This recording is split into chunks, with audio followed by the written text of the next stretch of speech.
Bonjour, bonjour à vous qui écoutez. Bienvenue sur Partage la parole. Mon nom est Benoît, je suis en compagnie de Francis, Élisée, et ici à ma compagnie, j'ai Patrick, Isabelle, ma famille, tout ça. Euh, une question qu'on voit souvent et que j'ai constaté que manquait beaucoup de connaissances là-dessus. Qu'est-ce que Jésus a vaincu? Donc, on peut regarder ce que le texte de la Bible nous dit, mais rapidement comme ça, si je prends vos commentaires, qu'est-ce que Jésus a vaincu? Qu'est-ce qu'on pourrait dire que Jésus a vaincu? Francis, en as-tu un qui te vient à l'esprit? Qu'est-ce que Jésus a vaincu?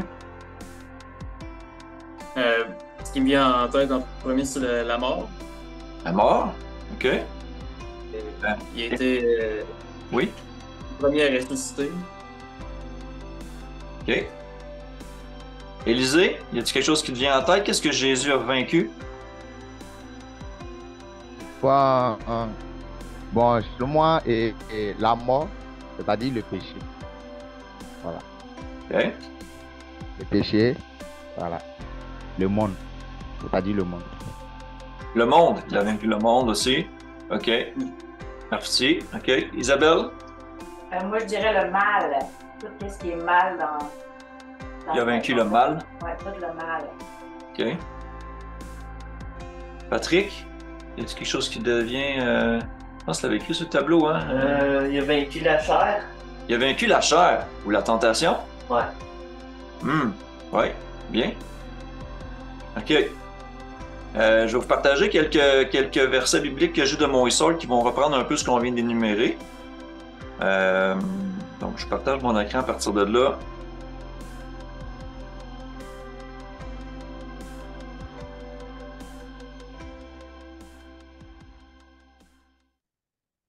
On a des références à des versets directement.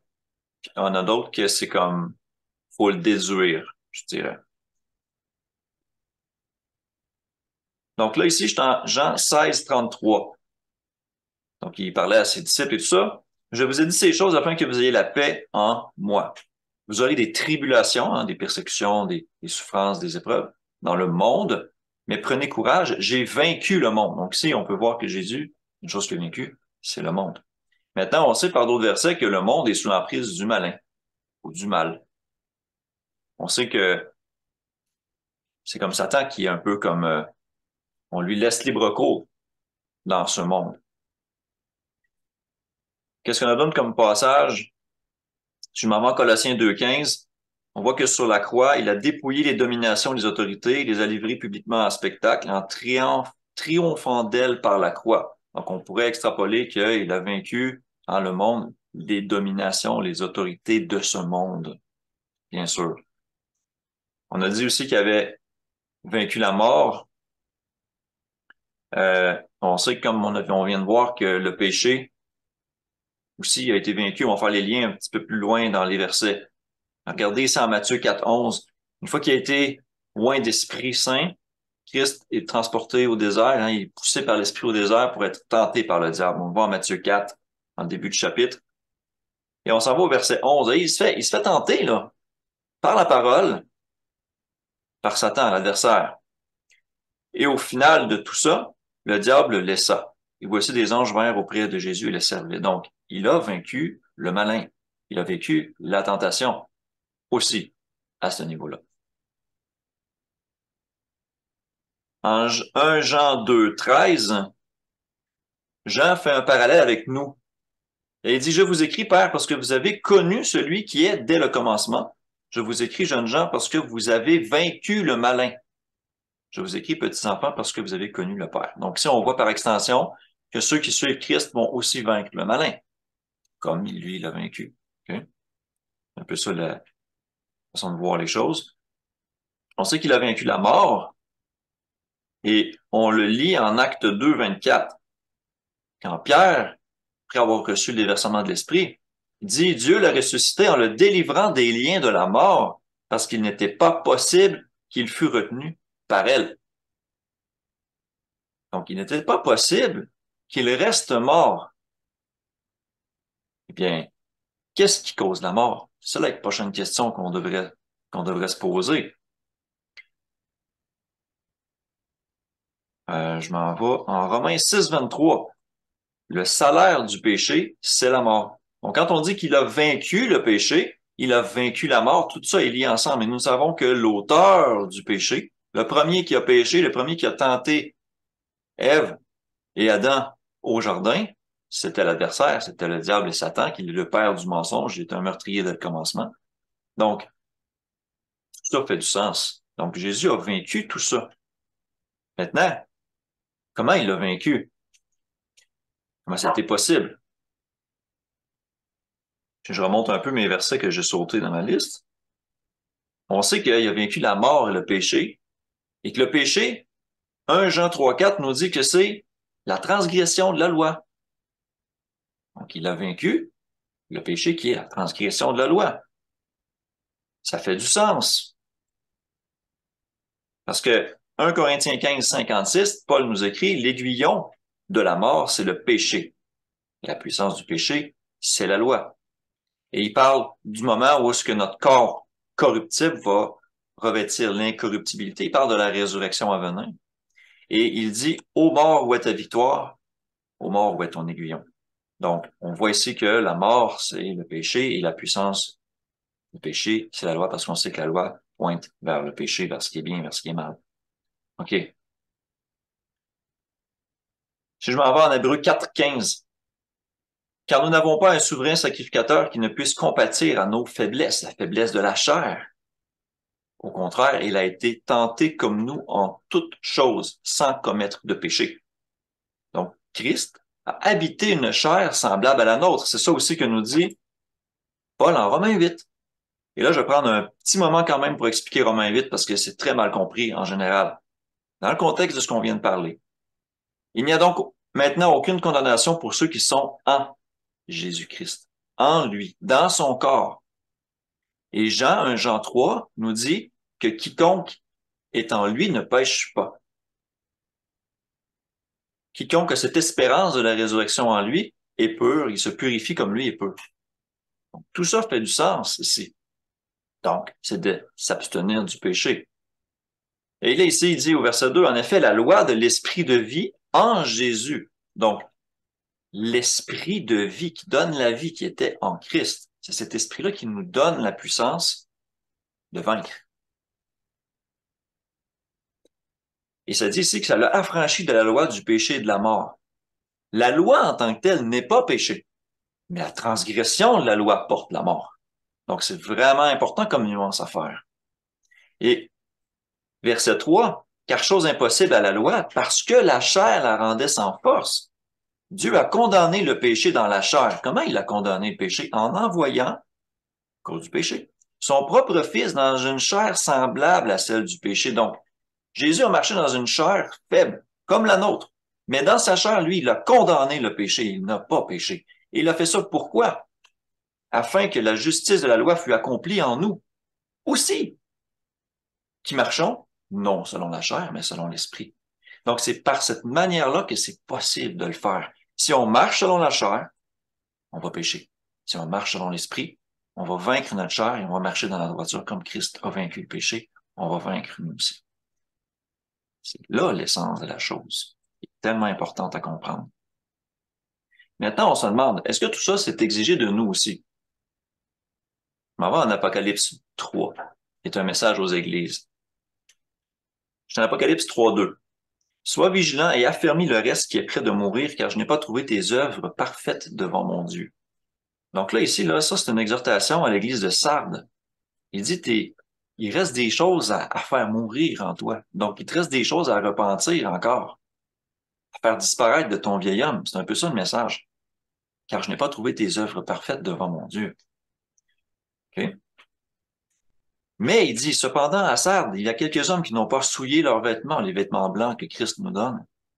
Il dit, ils marcheront avec moi en vêtements blancs parce qu'ils en sont dignes. Et celui qui vaincra sera revêtu ainsi de vêtements blancs, et je n'effacerai pas son nom du livre de vie. Je confesserai son nom devant mon Père et devant ses anges. On a une autre capsule sur la sanctification qui parle du livre de vie.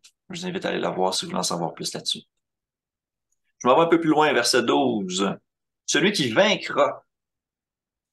Je ferai de lui une colonne dans le temple de mon Dieu, il n'en sortira plus. J'écrirai sur lui le nom de mon Dieu, le nom de la ville de mon Dieu, de la nouvelle Jérusalem, qui descend du ciel d'auprès de mon Dieu, et mon nom nouveau. Nous savons que la nouvelle Jérusalem est un symbole pour l'Église, pour l'épouse, la Vierge. Et on sait que c'est une ville de droiture, de sainteté dans laquelle la justice habite. Alors, c'est très symbolique ici qu'en Apocalypse 3.12, ils disent que celui qui vaincra, il fera de lui une colonne. Une colonne veut dire que tu fais partie de la structure. Tu deviens le temple, sachant que nous sommes le temple du Saint-Esprit dans lequel Dieu habite.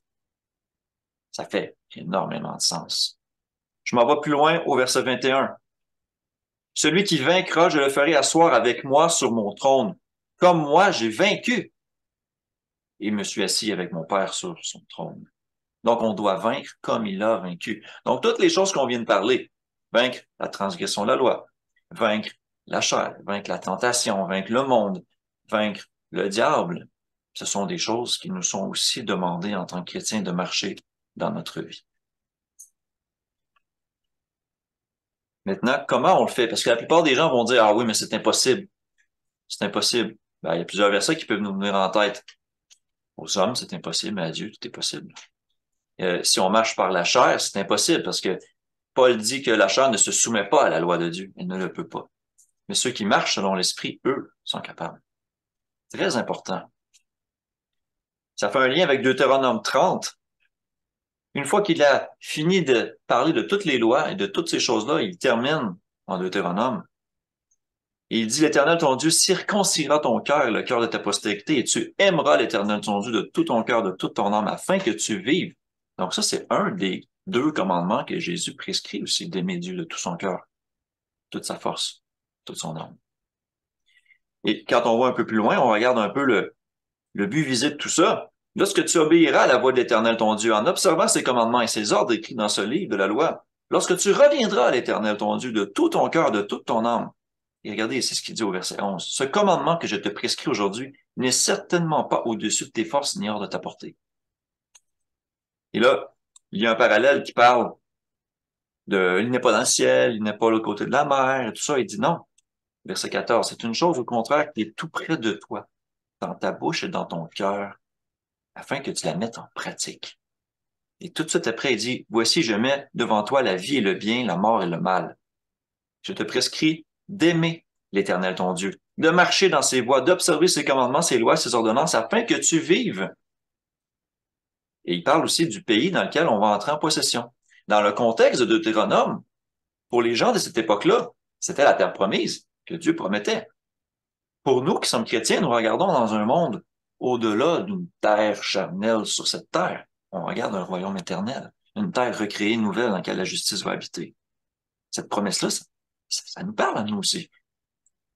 Et un avertissement au verset 17. Si ton cœur se détourne, si tu n'obéis pas, je vous déclare aujourd'hui que vous périrez et vous ne prolongerez pas vos jours dans le pays où vous allez entrer en possession. Donc, on n'entre pas en terre promise. Et là, il donne le choix à la fin. J'en prends aujourd'hui à témoin contre vous, le ciel et la terre. J'ai mis devant toi la vie et la mort, la bénédiction et la malédiction, l'obéissance, la transgression. C'est ça qui met en opposition aussi devant nous. Puis il dit, qu'est-ce que tu choisis? Et on sait que Dieu redonne à chacun selon ses œuvres. Et il te dit, choisis la vie, afin que tu vives, toi et ta postérité. Pour aimer l'Éternel ton Dieu, obéir à sa voix et t'attacher à lui. Donc, tout ça, ça fait du sens avec le témoignage de Christ. Quiconque croit en lui ne sera point confus. Il est la pierre d'angle sur laquelle l'édifice s'élève, bien coordonné. Temple de Dieu dans lequel l'Esprit de Dieu habite. Donc, si on veut être édifié sur ça, il faut faire la bonne chose. Il faut que ce soit une construction durable, des pierres vivantes. Bon. Le passage de Deutéronome 30, quand ça dit c'est une chose au contraire qui est tout près de toi, dans ta bouche et dans ton cœur, afin que tu la mettes en pratique. Vous avez sûrement déjà lu ça dans le Nouveau Testament. C'est dans Romains 10. Je m'en vais à Romains 10, 8. Et Paul, d'une façon très intéressante ici, parle de la foi. Donc, le Deutéronome qu'il cite est dans un contexte d'obéir à la loi. Mais Paul s'en sert dans un contexte d'obéir à la foi. Donc, on peut voir que la source de son commandement fait le lien entre la foi et la loi. Avoir la foi, c'est d'obéir à Dieu, c'est de croire en la parole de Dieu, c'est de faire ce qui est bien. À mon partage de Isord, y a-t-il des choses que vous aimeriez rajouter? Moi, j'ai fait le tour. Qu'est-ce que Jésus a vaincu? Qu'est-ce que vous auriez à rajouter là-dedans?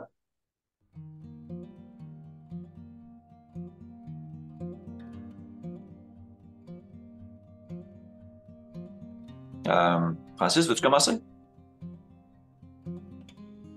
Oui, ben j'avais noté Révélation 1,18 aussi, qui fait un parallèle avec Acte 2, 24, je pense que tu as mentionné tantôt.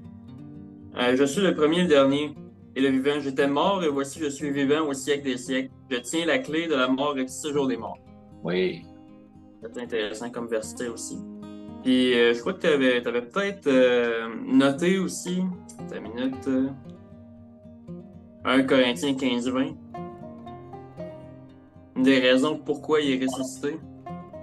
Maintenant, Christ a ressuscité des morts, il est les prémices de ceux qui sont morts.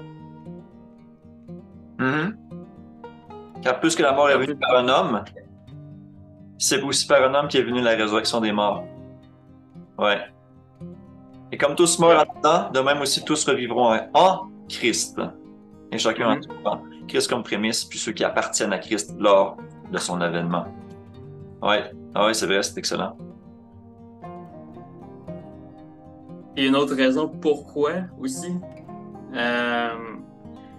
J'ai pensé à Jean 16:7 aussi, qui dit il est avantageux que je m'en aille, car si je ne m'en vais pas, le consolateur ne viendra pas vers vous. Mais si je m'en vais, je vous l'enverrai. Donc, c'est avoir l'esprit aussi pour nous permettre d'avoir la force de marcher dans la sanctification, dans la sainteté, dans l'obéissance au commandement, à la loi. Oui. Aussi. Oui, c'est vrai. Et quand il sera venu, il convaincra le monde en ce qui concerne le péché, c'est-à-dire la transgression de la loi, la droiture, c'est-à-dire bien faire, ne pas transgresser, et le jugement, le discernement de savoir qu'est-ce qui est bien, qu'est-ce qui est mal, pour persévérer là-dedans. Donc, l'Esprit nous donne tous les outils pour vaincre comme Christ a vaincu. C'est autre chose que vous voulez des réflexions ou des choses que vous pensez qui seraient pertinentes à rajouter? C'est belle? Non? Patrick? Ça va? Au pire, si ça devient plus tard, tu pourras prendre la parole. Élisée, y a-t-il quelque chose que tu voulais ajouter là-dessus? Tu peux juste enlever ton... Ouais, et d'abord, Jésus a parlé du péché et le monde. D'abord, il est très important de ne pas aimer les choses de ce monde. Parce que les choses de ce monde, aimer les choses de ce monde, c'est attirer le péché. Tu vois, parce que d'abord, Jésus a dit, il ajoute avec le Matthieu 6, verset 33, il a dit chercher vraiment le royaume des cieux et la justice. Tu vois. Et d'abord, et la justice, c'est de marcher selon ce qui est juste. Voilà, tu vois. Et j'ajoute avec Jean 1, Jean 2, le verset 15. La ligne n'aime point le monde, les choses qui sont dans le monde. Celui qui aime le monde, l'amour du Père n'est point en lui. L'amour du Père n'est point en lui. Tu vois. Ouais. Donc, si l'amour du Père n'est point en nous, c'est-à-dire, on ne peut pas, c'est-à-dire, on ne peut pas plaire, on ne peut pas vaincre le péché, parce que le péché vient du monde. Tu vois, le péché a été dans le monde et le péché vient du monde. Et tout ce qui est du monde, le monde passera, mais la parole de Dieu ne passera pas. Tu vois, la parole de Dieu, c'est l'obéissance. Oui. À la parole de Dieu, comme Abraham a obéi. C'est pourquoi je vais ajouter avec un passage, Luc chapitre 16, verset 15 à 17. Tu peux faire la lecture comme je n'ai pas. Luc 16, de 15 à 17. Jésus leur dit, vous cherchez à paraître juste devant les hommes, mais Dieu connaît vos cœurs. Car ce qui est élevé parmi les hommes est une abomination devant Dieu. La loi et les prophètes ont subsisté jusqu'à Jean, et depuis lors, le royaume des cieux est annoncé, et chacun use de violence pour y entrer. Hein, ils font tous les efforts, puis ils veulent tout casser pour essayer d'avoir le royaume de Dieu. Ouais. Il est plus facile que le ciel et la terre passent, qu'il ne l'est qu'un seul trait de lettre de la loi vienne à tomber. Voilà. Tu vois, et Jésus nous a montré cela. La loi est là pour vaincre le monde. Tu vois, et non pas la loi n'est pas là pour que Parce que beaucoup se posent la question en disant, comme Paul a parlé de la loi du péché, ils pensent que quand on pratique la loi, on commet le péché. Non, quand on pratique la loi, on voit le péché. Ne pas faire le péché, c'est comme cela. Donc, c'est ce que je voulais ajouter. Voilà, c'est ce que je voulais ajouter, mais il ne faudrait pas qu'on puisse aimer le monde parce que le monde, c'est le plus grand péché. Voilà, parce que Dieu connaît nos cœurs. Voilà, comme il a dit, voilà, nous devons avoir l'obéissance et non pas avoir l'envie des choses de ce monde. Jésus est venu, il n'a pas aimé la chose de ce monde. Il a aimé les choses glorieuses. Tu vois? Même les prophètes ont été promis, mais ils n'ont pas eu les choses de ce monde. Donc, c'est ça. C'est pas grand chose, mais c'est ce qu'il veut faire comprendre au monde aussi. Voilà, donc c'est ça. Le péché, c'est le monde.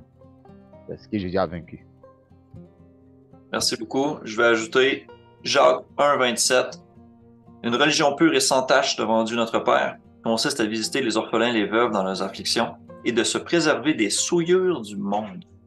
Donc, sachant que le péché vient du monde, que le malin est dans le monde, que Jean nous dise n'aimez pas le monde et les choses dans le monde, la convoitise du monde, ça passe, mais celui qui fait la volonté de Dieu demeure éternellement. On regarde le message de Jacques ici, c'est la même chose. On parle de la même chose. J'aurais peut-être un verset, moi, en lien avec ça. Oui. Dans 1 Jean 4, verset 4, ça dit « Vous, petits enfants, vous êtes de Dieu, et vous les avez vaincus, parce que celui qui est en vous est plus grand que celui qui est dans le monde. » Excellent, oui. Celui qui est en vous. C'est qui est en nous? C'est Christ qui est en nous. Et c'est ça qu'il disait à ses disciples. Il dit, afin que je sois en eux, c'est qu'il disait, Christ, il disait, moi, je suis en toi, Père, et que on va tous être les uns en les autres, façon de parler, parce qu'on va tous faire la même chose, on va tous vivre de la même manière.